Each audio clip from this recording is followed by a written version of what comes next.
நம்ம நாட்டுல சட்டங்களையும் கொள்கைகளையும் உருவாக்குறது யாருன்னு கேட்டா நாம உடனே அரசியல்வாதிகளை தான் சொல்லுவோம். ஆனா அது உண்மையா? இல்ல. அவங்களுக்கு பின்னாடி நமக்கு தெரியாம சில சக்தி வாய்ந்த குழுக்கள் வேலை செஞ்சுட்டு இருக்கு. ஒரு மறைக்கப்பட்ட கரம் மாதிரி. இந்த குழுக்களை பத்தி தான் நாம இன்னைக்கு ஆழமா பார்க்க போறோம். யோசிச்சு பாருங்க. எலெக்ஷன்ல ஜெயிக்கிறது அரசியல் கட்சிகள் தான். அவங்க தான் அரசாங்கத்தை நடத்துறாங்க. ஆனா அவங்க எடுக்கிற ஒவ்வொரு முடிவையும் பாதிக்கிற சக்தி வேற யார்கிட்ட இருக்கு? வாங்க, இந்த மர்மத்தை நாம ஒன்னா சேர்ந்து கண்டுபிடிக்கலாம். இதுல நாம என்னென்ன பார்க்க போறோம்னா, முதல்ல இந்த அமுக்கு குழுக்கள்னா என்னன்னு சிம்பிளா புரிஞ்சுக்கலாம். அப்புறம் இதுக்கும் அரசியல் கட்சிகளுக்கும் என்ன வித்தியாசம், இவங்களோட உண்மையான வேலை தான் என்ன, இதனால நாட்டுக்கு நல்லதா கெட்டதான்னு அலசி ஆராய்ஞ்சு கடைசியா சில முக்கியமான விஷயங்களோட முடிப்போம். சரி, வாங்க முதல் பகுதிக்குள்ள போகலாம். முதல்ல பேசிக்ஸ்ல இருந்து ஆரம்பிப்போம். இந்த அமுக்கு குழுக்கள் அப்படின்னா என்னன்னு தெளிவா புரிஞ்சுக்கலாம். ரொம்ப சிம்பிளா சொல்லணும்னா, இவங்க தேர்தல்ல நிக்க மாட்டாங்க, ஆட்சிக்கு வரணும்னு நினைக்க மாட்டாங்க. அவங்களோட ஒரே நோக்கம் அரசாங்கத்துக்கு வெளியே இருந்துகிட்டே ஒரு வித அழுத்தத்தை கொடுத்து தங்களுக்கு வேண்டியதை சாதிச்சுக்கிறது தான். அவங்களோட பலமே இந்த வெளியே இருந்து செல்வாக்கு செலுத்துறதுல தான் இருக்கு. ஒரு சுவாரஸ்யமான விஷயம் என்னன்னா, இந்த குழுக்களுக்கு ஒவ்வொரு நாட்டிலையும் ஒவ்வொரு பேரு. இப்போ இலங்கை, இங்கிலாந்துல எல்லாம் அமுக்க குழுன்னு சொல்றாங்க. ஆனா நீங்க அமெரிக்காவுக்கு போனீங்கன்னா அங்க இன்ட்ரெஸ்ட் குரூப், அதாவது ஆசைக்குழு, இல்லன்னா லாபியிங் குரூப் அப்படின்னு சொல்லுவாங்க. பாருங்க, பேர் தான் வேற வேற, ஆனா நோக்கம் ஒண்ணுதான், அரசாங்கத்தோட முடிவுகளை மாத்துறது. நம்ம இலங்கையிலேயே இதுக்கு ஏகப்பட்ட உதாரணங்கள் இருக்கு. பாருங்களேன், சின்ன டீ எஸ்டேட் ஓனர்ஸ்ல ஆரம்பிச்சு பெரிய தோட்ட முதலாளிகள், பிசினஸ் பண்றவங்க, அரசாங்க டாக்டர்ஸ், ஏன் பிரைவேட் பஸ் ஓனர்ஸ் வரைக்கும் எல்லாருக்கும் ஒரு சங்கம் இருக்கு. இதுல என்ன தெரியுது? சமூகத்துல இருக்கிற ஒவ்வொரு சின்ன சின்ன பிரிவுக்கும் அவங்க நலனுக்காக போராட ஒரு குழு இருக்கு. ஓகே, இப்போ உங்க மனசுல ஒரு கேள்வி வந்திருக்கும்.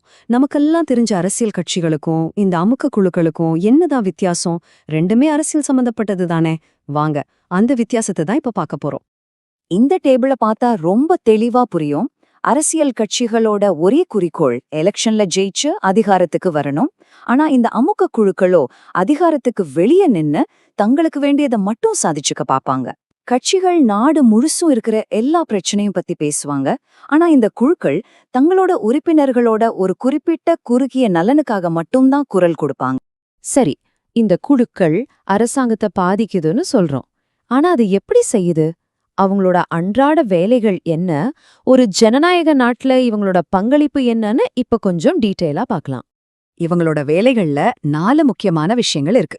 1, ஒரு முக்கியமான பிரச்சனைய பத்தி மீடியா மூலமா மக்களுக்கு எடுத்துச் சொல்லி ஒரு விழிப்புணர்வை உருவாக்குவாங்க.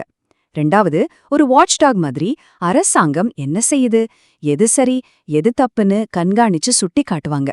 3வது, தங்களுக்கு சாதகமான ஒரு சட்டத்தை அரசாங்கம் கொண்டு வந்தா அதை பாராட்டி ஆதரிப்பாங்க. கடைசியா ரொம்ப முக்கியமா அவங்க உறுப்பினர்களோட உரிமைகளுக்காகவும் தேவைகளுக்காகவும் போராடுவாங்க. உண்மையில இதுதான் இவங்களோட மிக முக்கியமான பங்கு. அதாவது இவங்க மக்களுக்கும் அரசாங்கத்துக்கும் நடுவுல ஒரு பாலம் மாதிரி செயல்படுறாங்க. ஒரு குறிப்பிட்ட சமூகத்துல இருக்கிற மக்களோட உண்மையான தேவைகள் என்ன, அவங்களோட கோரிக்கைகள் என்னன்னு அரசாங்கத்துக்கு புரிய வைக்கிற வேலையை இவங்க செய்றாங்க. இப்போ நாம இந்த பகுதியோட ஒரு முக்கியமான கட்டத்துக்கு வரும். இந்த அமுக்கு குழுக்கள் எல்லாம் ஜனநாயகத்துக்கு நல்லதா கெட்டதா? இவங்க இருக்கிறதுனால ஜனநாயகம் வலுப்படுதா இல்ல பலவீனமாகுதா? இது உண்மையிலே 2 பக்கமும் கூர்மையுள்ள ஒரு கத்தி மாதிரி. இவங்களுக்கு ஆதரவா சொல்ற வாதங்களை பார்த்தா ஒரு ஆரோக்கியமான ஜனநாயகத்துக்கு இவங்க ரொம்ப அவசியம்னு தோணுது. சில நேரங்கள்ல அரசியல் கட்சிகள் கவனிக்காத சின்ன சின்ன சமூகங்களோட நலன்களை இவங்க தான் பாதுகாக்கறாங்க. அரசாங்கத்துக்கு தேவையான முக்கியமான தகவல்களை கொடுத்து மக்களை அரசியல் விவாதங்கள்ல பங்கெடுக்க வைக்கிறாங்க. இதனால ஜனநாயகம் வலுப்படுதுன்னு ஒரு தரப்பு சொல்றது. இப்போ நாணயத்தோட இன்னொரு பக்கத்தை பார்க்கலாம். இவங்க மேல இருக்கிற பெரிய குற்றச்சாட்டு என்னன்னா, இவங்க பொது நலனை பத்தி கவலைப்படாம தங்களோட சுயநலத்துக்காக மட்டும் செயல்படுறாங்க அப்படின்றதுதான். சில சமயம் ஜாதி மத ரீதியா சமூகத்தை பிரிக்கிறதுக்கும் தங்களுக்கு சாதகமா தப்பான தகவல்களை பரப்புறதுக்கும் வாய்ப்பு இருக்கு. அது மட்டும் இல்லாம பணக்காரங்க, சக்தி வாய்ந்தவங்க சொல்றதுதான் நடக்குங்கிற ஒரு சமநிலையற்ற நிலைமை உருவாகவும் இவங்க காரணமா இருக்கலாம். சரி, இவ்ளோ தூரம் நம்ம விவாதிச்சிட்டோம். இப்போ நாம இந்த பகுதியோட இறுதிக்கு வந்துட்டோம். இதிலிருந்து நம்ம எடுத்துக்க வேண்டிய முக்கியமான விஷயம் என்ன? வாங்க பார்க்கலாம். நம்ம மனசுல வச்சுக்க வேண்டிய முக்கியமான விஷயம் இதுதான். இந்த அமுக்க குழுக்கள் கிட்ட நேரடி அரசாங்க அதிகாரம் இல்லாம இருக்கலாம். ஆனா அரசியல் ஆட்டத்துல இவங்க ரொம்ப ரொம்ப பவர்ஃபுல்லான பிளேயர்ஸ். இவங்களோட செல்வாக்க யாராலையும் மறுக்கவோ புறக்கணிக்கவோ முடியாது. கடைசியா நான் உங்களை ஒரு முக்கியமான கேள்வியோட விட்டுட்டு போறேன். யோசிச்சு பாருங்க. ஒரு பக்கம் கருத்து சுதந்திரம் முக்கியம், இன்னொரு பக்கம் சில குழுக்களோட செல்வாக்கு எல்லை மீறி போகுது.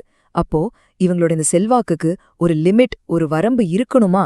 அப்படி இருக்கணும்னா அந்த வரம்பை யார் முடிவு செய்யறது? இத பத்தி நீங்க என்ன நினைக்கிறீங்கன்னு சிந்திச்சு பாருங்க.